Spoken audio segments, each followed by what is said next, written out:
Going on the morning walk, I was thinking what exactly a road is.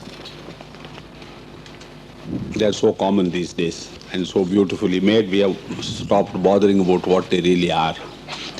And most of us don't know that there was a time when we had to go through the jungles, through the deserts, on our feet, in carts, and also over the seas to go from one place to another place. So, what is a road?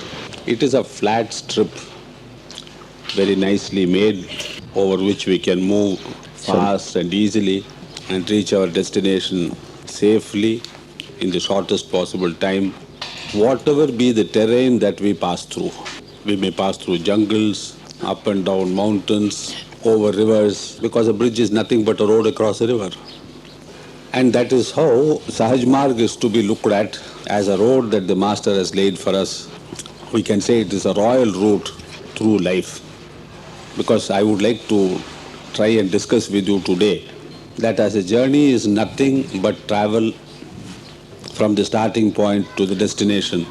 And whatever we see on the way, it is nothing but scenery. Some good scenery, some bad, some difficult, some easy. Similarly, life should be looked upon as nothing but a field of events and circumstances through which we pass. And if there is an easy road accessible to all, that life can have as little impact or difficulty for us as when we motor on the autobahn from one place to the other. So what is life? Because some people say life is difficult, some people say life is easy, some people life enjoyable. Life can be all this, but life need not be any of this. Because life is difficult or easy depending on whether you walk across it or run across it. And wisdom says take the easiest way through it. And the difficulty starts when we get out of our cars and start wandering around, taking a swim, plunging into the deeps. Then we find that life is a mixture. So I prefer to look upon life as nothing but events and circumstances. And if you see the sameness of life that human beings seem to undergo, it almost looks as if we are all passing through a fixed piece of territory.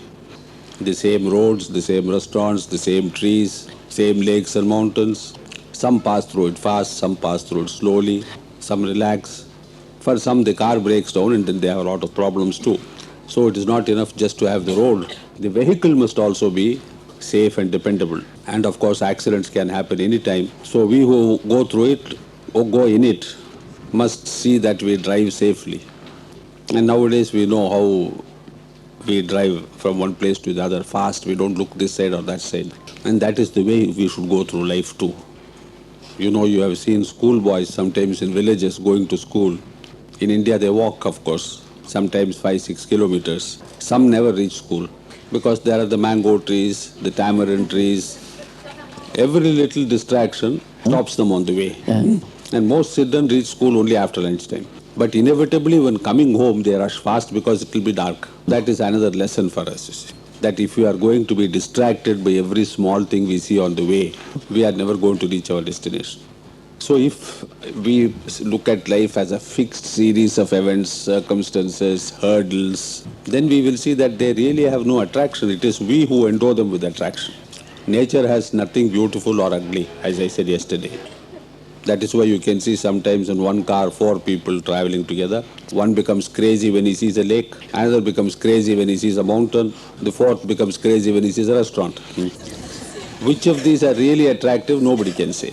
Because it is how we react to what we see that makes it attractive or unattractive.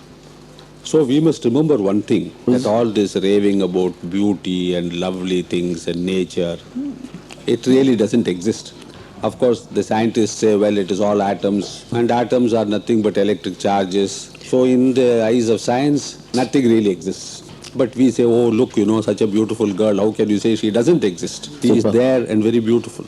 So how can I deny the existence of such a beautiful thing or its attractiveness? It seems to beckon to us, you see. The scientist says, yes, can it, you know, it's just a bundle of energy. But this fellow won't give up. He says, what lovely energy in any case. Now comes a third man who says, this is beautiful. You must be crazy. He doesn't deny the existence of the girl. He is not bothered about the science which says she isn't there. To him, she is not beautiful. Now, what is she really? So this is what the ancient wisdom says. Beauty is in the eyes of the beholder. If you accept this as true, a beautiful object exists only for one who sees it as beautiful. So what is real beauty? There is no such thing. Therefore, there is no such thing as attractiveness. It is attractive to the one who is attracted by it. So similarly, food, it is tasty to the one who finds it tasty. This brings us to the consideration of the fact that nothing in these terms of value exists in an object valuable except what we put into it. Right. So that is why in our old philosophies, when they deal with that subject like temptation, for instance, the normal tendency is to say, oh, so-and-so tempted me, or such and such a thing tempted me. But wisdom says, temptation was in me, in the form of samskara, which has been already created by an earlier action of mine or a thought of mine, and which now responds in some mysterious way to another object which it finds attractive. Now, if this is a fact, one who has advanced spiritually, whose tendencies, whose samskaras have been cleaned off, he will be able to develop within himself the ability to see or perceive totally objectively. So you understand that. Second thing is, for such a person, there can be no such thing as attraction or repulsion, nor can there be such a thing as temptation, because there is nothing in him to react to anything outside. See, we are all familiar with the phenomenon of magnetism, for instance. Only iron reacts to a magnet. Mm-hmm. Similarly, we have the phenomenon of resonance, where two things, when one is plucked, the other will vibrate only if it is at the same pitch. There also the same principle applies, you see. Therefore, we find this old proverb, birds of a feather flock together. So, there is an inner response to a thing outside. The response is within us. If we must understand this and accept this very clearly. Now, on one side, you have the dead men who see nothing, who respond to nothing. And we are very familiar with that. A corpse cannot be possibly tempted even by a Helen of Troy, for instance. So when we talk of these things, that attractiveness will go, temptation will stop, in a sense we become afraid, because the human being is attached to the idea of pleasure and enjoyment. And he says, what will life be if I don't respond in some way to these things? But their master says, if you respond, don't forget you cannot have any control over the response, because the response is because of a samskara. And to say, oh no, I will respond to it with a very controlled sequence of events, you see, it cannot possibly be done. It's like a man saying, I will set fire to this big petroleum bunk with only one single matchstick. It doesn't matter, it's only one matchstick. So the instrument may be a single matchstick, but what is going to burn is a whole petrol installation. That is why very often we are bewildered, because we start things in a small way, and they gather momentum, and very soon we have no control over events or ourselves. But human beings have very little perception in this matter. And even though we have done small things so often which have led to big, terrible tragedies also, we still behave as if we are little children playing with matchsticks. So the first thing, the first wisdom of the master is to say that, my dear friend, beware of initiating an event, because once it is started off, it has its own way, it has its own life. Therefore, the wise men don't act. That is why all philosophies speak of a passive acceptance of what is happening to you. Because in some way, when we interfere with these things by an act of will, a third force is introduced. So you can say it is like an experiment which a scientist is doing in a laboratory. And suppose a third man comes and introduces some new element into it, and the scientist doesn't know about it. What is going to happen to the experiment? It takes its own way now. Nobody knows what it is. So my master always said, life is our samskara unfolding in front of us. That is, we carry our life within us. It is not outside. Understand this very carefully. We have this common saying, I am going out to enjoy life. It shows a very gross misunderstanding of what life is. On the contrary, it is our samskara spreading our life in front of us as we walk on. You can consider this spreading out as a sort of a tape which is punched with holes like you have for your telex machines, for instance. And based on the program punched into that, we respond to what is outside us. So we create our life as we go through it. And our pleasures, our sadnesses, our tragedies, our ecstasies, They are created by my own program within myself. They don't exist outside. This is the most fundamental teaching of Sahaj Marg. Therefore, Master says, Babuji Maharaj has said, change the program, life is different. Now in this day of computers, this should be very easy to understand for the West, because all that you have to do is to take another floppy disk and put it in. So easy. See, in the East we may not be able to understand because we are unfamiliar with these concepts of a program and the ability to change a program. Here every child can do it. Now this mysterious foolishness of the human mind, why can't we translate this ability to change our lives ourselves? See, there is one, what shall I say, it's a beauty if you look at it from the programmer's aspect. It is a beauty of the program that it can beat the programmer himself. You know, for instance, you can program a chess game, and even if the programmer is a competent computer program man and also simultaneously a grandmaster of chess, he can program a game which will beat him every time he plays it. So this shows that once we make a program, we are no longer masters of that program. That is why we find ourselves unable to change the events in our life, circumstances in our life, because as long as this program is within me, I have to play the game according to it. So how to change our lives? Not by changing jobs, wives, houses. This is not possible. See, in the West we have tried all these combinations. Life has not changed. So what does Master say? In his usual benevolence, in his enormous mercy, charity, he says, give me the program, I will change it for you. Now unfortunately it's not a disk that I can put it in an envelope and mail it to him. It is within me. It cannot be taken out. So spirituality says, go to your master and surrender at his feet, because he is the only person who has the key to unlock your program chest and remove it and change it for you. The master says, do you want a changed program or do you want something which will not have a program at all? Because he is a master, he can make it work without a disk. But we are still used to these things, all these normal human tendencies. And then we have a situation where an Abhyasi says, Babuji can enjoy life for 10 years more and then come back to you. But then we must realize, again a program is being put into us, and again we lose control over it because the program takes over. So what is this freedom which we think we are having? We all claim we are free. We can go where we like, do what we want, enjoy what we choose. Now it is my submission that these are false. There is no freedom at all. I may be a slave of nothing else, but I am a slave of my program. And it guides me inevitably the way it wants. Now unfortunately here we cannot blame an IBM or an Apple, you see, and say they created the wrong program. Because here the programmer is ourselves, myself. So normally we should be able to do the reprogramming ourselves. This is what happened in the old days when Sahaj Marg did not exist. And we had to work for thousands of years under the most difficult circumstances and in some way try to run off this program without having any effects. And I have already told you that it took 45 years to move from the first point to the second point by self-effort of the highest order. And that was only the first step.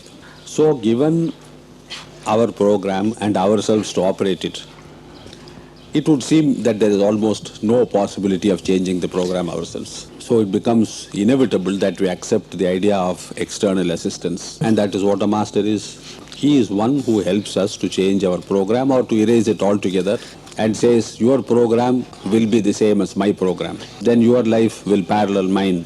You will walk the same road that I am walking. You will go to the same destination to which I am going.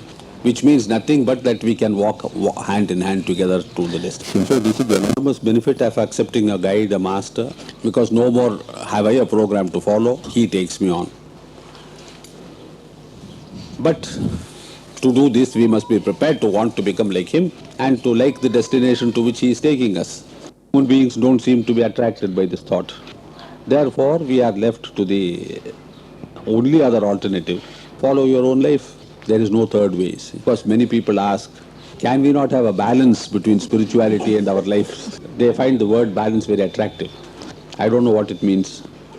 It is like trying to operate a computer with two different programs running at the same time. I don't know if it's possible. Because then all predictability would be lost and we don't know where we are going. So why I'm saying this? There are only two choices before us.